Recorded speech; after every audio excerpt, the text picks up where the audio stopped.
Hi friends, പുതിയൊരു വീഡിയോയിലേക്ക് എല്ലാവർക്കും സ്വാഗതം. പൂജയും മധു ആൻറ്റിയും കൂടി അഞ്ജനയെയും കൂട്ടിയിട്ട് നന്ദൻ്റെ വീട്ടിലെത്തുകയാണ് കേട്ടോ. അങ്ങനെ നന്ദനാണെങ്കിൽ ഒന്ന് പേടിക്കുന്നുണ്ട്. അച്ഛമ്മ വീട്ടിലുള്ളത് കൊണ്ട് തന്നെ അഞ്ജനയെ വീട്ടിൽ കയറ്റാൻ സമ്മതിക്കില്ല എന്ന് നന്ദന് മനസ്സിലാവാണ് കേട്ടോ. അപ്പോൾ നന്ദൻ്റെ മുഖവ്യത്യാസം കാണുമ്പോൾ അഞ്ജനയ്ക്ക് കാര്യം മനസ്സിലാവാണ്. അപ്പോൾ അഞ്ജന പറയുന്നുണ്ട്, നന്ദേട്ടനെ ഞാൻ വന്നത് ഇഷ്ടപ്പെട്ടിട്ടില്ല എന്ന് മനസ്സിലായി, അതുകൊണ്ട് ഞാൻ ഇവിടെ നിൽക്കാൻ താല്പര്യപ്പെടുന്നില്ല. ഇവരോട് ഞാൻ പറഞ്ഞതാണ് ഞാൻ ഇവിടേക്ക് വരുന്നില്ല എന്നുള്ളത്. പക്ഷേ പൂജമോളൊന്നും കേട്ടില്ല എന്നൊക്കെ പറയണം. അപ്പോൾ അഞ്ജനയോട് നന്ദൻ പറയുന്നു, അഞ്ജന നീ എന്നെ തെറ്റിദ്ധരിക്കരുത്, ഞാൻ മനസ്സിൽ പോലും അങ്ങനെ കരുതിയിട്ടില്ല. പക്ഷേ പൂജമോൾ ഇനി ഒന്നിങ്ങ് വന്ന് എനിക്ക് നിന്നോടൊരു കാര്യം പറയാനുണ്ട് എന്നും പറഞ്ഞ് പൂജയെ മാറ്റി നിർത്തിയിട്ട് നന്ദൻ പറയുകയാണ്, ഇവിടെ അച്ചമ്മയുണ്ട്. അച്ചമ്മ കലി തുള്ളിയിട്ടാണ് ഇവിടേക്ക് വന്നിട്ടുള്ളത്. അഞ്ജനയെ ഇവിടെ കണ്ടു കഴിഞ്ഞാൽ എന്തെങ്കിലും പ്രശ്നമുണ്ടാവും മോളെ, നീ എന്തിനാ അഞ്ജനയും കൂട്ടി ഇവിടേക്ക് വന്നത് എന്ന് ചോദിക്കാൻ കേട്ടോ. അപ്പോൾ അച്ചമ്മയുണ്ട് എന്ന് കേട്ടപ്പോൾ പൂജ ഒന്ന് ഞെട്ടിപ്പോവുകയാണ്. അച്ചമ്മ ഇവിടെ ഉണ്ടോ, ഇനിയിപ്പോൾ എന്ത് ചെയ്യും അഞ്ജനാമയെ, ഇനിയിപ്പോൾ എന്താ നമ്മൾ കാട്ടുക എന്നൊക്കെ ചോദിക്കുമ്പോൾ, ഇപ്പോൾ തൽക്കാലം അഞ്ജനയെ എവിടേക്കെങ്കിലും കൊണ്ടുപോയിക്കോ, എന്നിട്ട് അവിടെ താമസിപ്പിച്ചാൽ മതി. അച്ചമ്മ കണ്ടാൽ വലിയൊരു പ്രശ്നം തന്നെ ഇവിടെ ഉണ്ടാവും എന്നൊക്കെ പറയണേ. അങ്ങനെ സംസാരിച്ചുകൊണ്ടിരിക്കുന്ന സമയത്താണ് അച്ചമ്മ അവിടെ കൂടെ വരുന്നത് കേട്ടോ. അപ്പോൾ അച്ചമ്മ അഞ്ജനയെ കണ്ടതോടുകൂടി പുറത്തേക്ക് ഇറങ്ങി വന്ന് ദേഷ്യത്തോടു കൂടിയിട്ടാണ് വരുന്നത്. എന്നിട്ട് ചോദിക്കുകയാണ്, ഇതാരാണ് എന്ന് ചോദിക്കാൻ കേട്ടോ. അപ്പോൾ ഒന്നും മിണ്ടാതെ എല്ലാവരും നിൽക്കുന്ന സമയത്ത് നീയല്ലേ അഞ്ജന എന്ന് ചോദിക്കാൻ കേട്ടോ. എന്നിട്ട് നീ എന്ത് ധൈര്യത്തിലാണ് ഇവിടേക്ക് കയറി വന്നത്? ഇതുവരെ നീ എവിടെയായിരുന്നോ? ഒരു കുഞ്ഞിനെ സമ്മാനിച്ചവൻ ചതിച്ചിട്ട് പോയ സമയത്ത് ആ സമയത്താണ് നീ വരേണ്ടത്. അല്ലാതെ ആണുങ്ങൾ അങ്ങനെ മോഹ വാഗ്ദാനങ്ങളൊക്കെ ഒരുപാട് തരും, പക്ഷെ അതൊക്കെ പെണ്ണുങ്ങൾ കണ്ണടച്ച് വിശ്വസിക്കാൻ പാടുണ്ടോ? നിന്റെ വയറ്റിലൊരു കുഞ്ഞുണ്ട് എന്ന് അറിഞ്ഞ നിമിഷം തന്നെ നീ ഇവനെ ചോദിച്ച് വരണമായിരുന്നു. അന്ന് നീ വന്നില്ലല്ലോ. ഇപ്പോൾ ഈ വയസ്സാം കാലത്താണോ നീ വരുന്നത്? ഇത് ഇവിടെ നടക്കില്ല, നിന്നെ ഞാൻ ഈ വീട്ടിൽ കയറ്റില്ല എന്നും പറഞ്ഞ് അഞ്ജനയോട് അച്ചമ്മ ഒരുപാട് ചൂടായിട്ട് പൊട്ടിത്തെറിക്കാൻ കേട്ടോ. എന്നിട്ട് അഞ്ജനയെ പിടിച്ചൊരു തള്ളൊക്കെ വെച്ച് കൊടുക്കുന്നുണ്ട്. അതുപോലെ അഞ്ജനയുടെ രണ്ട് കവളത്തേക്കും അടിക്കുന്നൊക്കെ ഉണ്ട് കേട്ടോ അച്ചമ്മ. അങ്ങനെ അച്ചമ്മയുടെ ആ അടി കിട്ടുന്ന സമയത്തൊക്കെ അഞ്ജന പൊട്ടിക്കരയുകയാണ്. രണ്ട് കവളത്തേക്കും മാറി മാറിയാണ് കേട്ടോ അച്ചമ്മ അടിക്കുന്നത്. പിന്നീട് അച്ചമ്മ അഞ്ജനയെ പിടിച്ച് തള്ളുന്നുണ്ട്. അപ്പോഴത്തേക്കും പൂജയൊക്കെ വരുന്നുണ്ട്. അങ്ങനെ പൂജയും നന്ദഗോപൻ്റെയും മുന്നിൽ വെച്ച് തന്നെയാണ് അച്ചമ്മ ഇങ്ങനെ അഞ്ജനയെ ചെയ്യുന്നത്. പക്ഷേ അവർക്കൊന്നും തടയാൻ കഴിയുന്നില്ല അച്ചമ്മയെ. എന്നെ ആരും തൊട്ടു പോവരുത്, ഈ വീട്ടിലേക്ക് ഇവളെ കയറ്റുകയുമില്ല എന്ന് പറയുമ്പോൾ നന്ദന് സഹി കേട്ടിട്ട് നന്ദൻ അതിൽ ഇടപെടുകയാണ്. നന്ദൻ പറയുന്നുണ്ട്, എൻ്റെ വീട്ടിലേക്ക് വരുന്നവരെ അപമാനിച്ച് വിടാൻ ഞാൻ സമ്മതിക്കില്ല എന്ന് പറയും. അച്ചമ്മക്ക് അങ്ങ് ദേഷ്യം വരികയാണ് കേട്ടോ. എന്നിട്ട് അച്ചമ്മ നന്ദനെ ഒരു തള്ളങ്ങ് വെച്ച് കൊടുക്കുകയാണ്. നിന്റെ ഉദ്ദേശം ഒരിക്കലും നടക്കാൻ പോകുന്നില്ല. എൻ്റെ അരുണിമയുള്ള വീട്ടിൽ, ഈ വീട്ടിലെ നിന്റെ ആദ്യ കാമുകിയെ വാഴിക്കാമെന്ന് നീ ഉദ്ദേശിച്ചിട്ടുണ്ടെങ്കിൽ അത് നടക്കാൻ പോകുന്നില്ല എന്നും പറഞ്ഞ് അച്ചമ്മ നന്ദനെ നന്നായിട്ട് തന്നെ പറയുന്നുമുണ്ട്. നന്ദനെ ഒരു തള്ളു വെച്ച് കൊടുക്കുമ്പോൾ നന്ദൻ വീഴാൻ പോകുന്നുണ്ട് കേട്ടോ. അപ്പോൾ പൂജയാണ് വന്ന് പിടിക്കുന്നതൊക്കെ. അങ്ങനെ അഞ്ജനയുടെ ബാഗൊക്കെ എടുത്ത് വലിച്ചെറിയാൻ കേട്ടോ. ഇവിടെ നിന്ന് കടന്നു പോയിക്കോ എന്നൊക്കെ പറഞ്ഞിട്ട് എന്നിട്ട് അരുണിമയെ വിളിക്കുകയാണ്. അങ്ങനെ അരുണിമ ഈ ബഹളമൊക്കെ കേട്ടിട്ട് പുറത്തേക്ക് വരികയാണ്. അപ്പോൾ അരുണിമ പൂജയോട് ചോദിക്കുന്നുണ്ട്, എന്തിനാ പൂജ മോളെ അഞ്ജനയെ ഇവിടേക്ക് കൊണ്ടുവന്നത് എന്ന് ഒരു വിഷമത്തോടു കൂടിയിട്ടാണ് കേട്ടോ ചോദിക്കുന്നത്. അത് കേട്ട അഞ്ജന അരുണിമയോട് പറയുന്നുണ്ട്, നിങ്ങൾ അന്ന് എന്നെ ഹോസ്പിറ്റലിലേക്ക് കാണാൻ വേണ്ടി വന്ന സമയത്ത് നിങ്ങൾ ഇതൊന്നുമല്ലല്ലോ എന്നോട് പറഞ്ഞത്. എനിക്ക് ഒരുപാട് മോഹങ്ങൾ നിങ്ങൾ തന്നു, എന്നിട്ട് ഇപ്പോൾ നിങ്ങൾ കൈ മലർത്തുകയാണല്ലോ. ഈ ചതി എന്നോട് ചെയ്യരുതായിരുന്നു. ഞാൻ പറഞ്ഞതല്ലേ മോളെ ഞാൻ അവിടെ തന്നെ നിന്നോളാം എന്നുള്ളത്.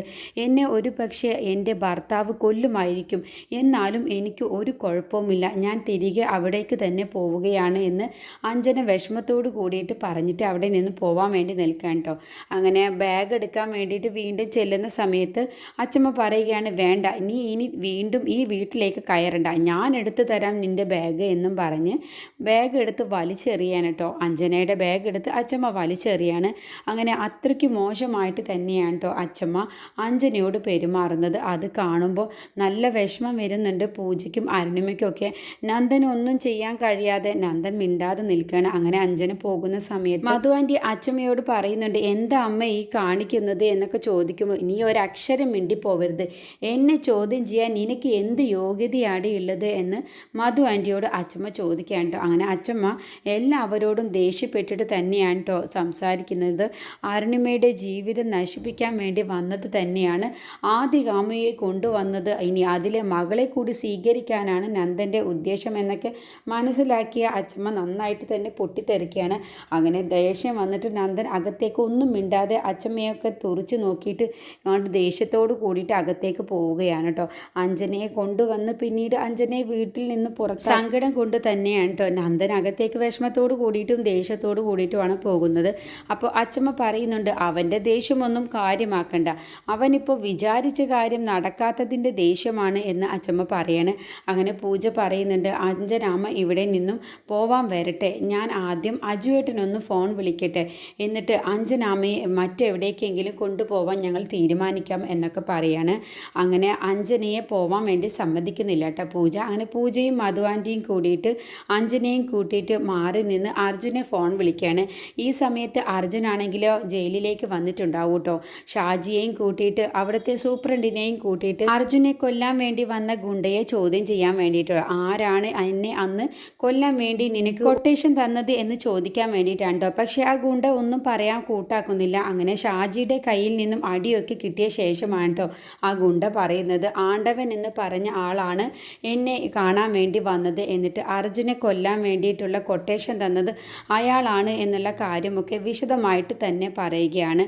അങ്ങനെ അർജുൻ ആണ്ടവനെ കണ്ടെത്താനുള്ള തീരുമാനത്തിലാണ് കേട്ടോ. അപ്പോൾ ഷാജി ആണെങ്കിലോ ഒറ്റുകൊടുക്കുക തന്നെയായിരിക്കും. ഷാജി അർജുൻ്റെ ഭാഗത്ത് നിന്നുകൊണ്ട് സംസാരിക്കാവും, പക്ഷേ കമ്മീഷണറുടെ ആൾ തന്നെയായിരിക്കും കേട്ടോ ഷാജിയും.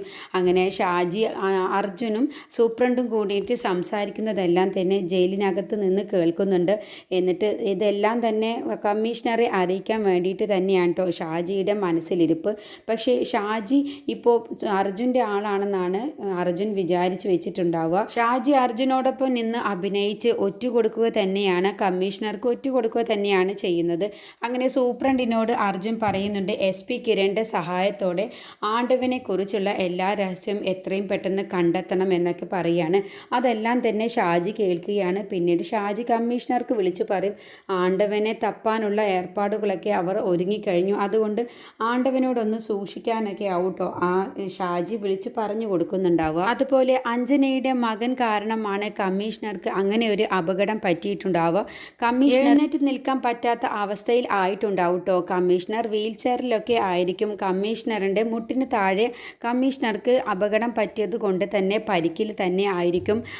അതൊക്കെ ഇനി വരാൻ പോകുന്ന എപ്പിസോഡുകളിലാണ് കേട്ടോ കാണിക്കാൻ പോകുന്നത്. അങ്ങനെ അർജുൻ SP കിരണിനെ കാണാൻ വേണ്ടി ചെല്ലുന്നുണ്ട്. എന്നിട്ട് ആണ്ടവനെ എത്രയും പെട്ടെന്ന് കണ്ടെത്തണം, ആണ്ടവനെ കിട്ടിക്കഴിഞ്ഞാൽ ആരാണ് ഇതിൻ്റെയൊക്കെ പുറകിലെന്നുള്ളത് നമുക്ക് വ്യക്തമായിട്ട് മനസ്സിലാക്കാം.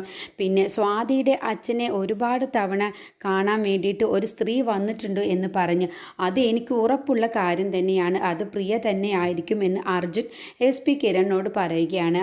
എങ്കിലും അത് ആരാണെന്നുള്ളത് നമുക്ക് വ്യക്തമാക്കണം അർജുൻ എന്ന് കിരൺ പറയുകയാണ് കേട്ടോ. അങ്ങനെ ആണ്ടവനെ കണ്ടെത്താനുള്ള ശ്രമത്തിലാണ് കേട്ടോ SP കിരൺ.